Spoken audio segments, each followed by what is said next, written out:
মসজিদুল হারাম মক্কায় অবস্থিত। এটি ইসলামের পবিত্রতম মসজিদ, যার মধ্যখানে রয়েছে কাবা ঘর।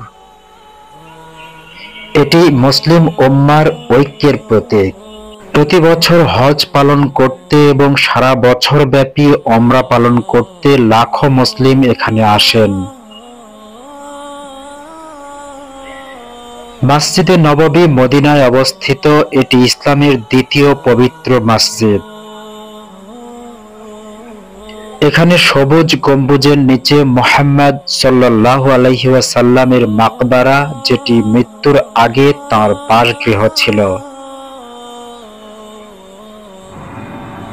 উড়োজাহাজের শব্দ দূষণ বা কম্পন যেন ইবাদতরত মুসল্লিদের মনোযোগ নষ্ট না করতে পারে এবং সম্ভাব্য দুর্ঘটনা বা ঝুঁকি এড়ানোর লক্ষ্যে কর্তৃপক্ষ এই মসজিদ দুটির উপর কঠোর নো ফ্লাই জোন বা উড়োজাহাজ নিষিদ্ধ এলাকা ঘোষণা করেছে।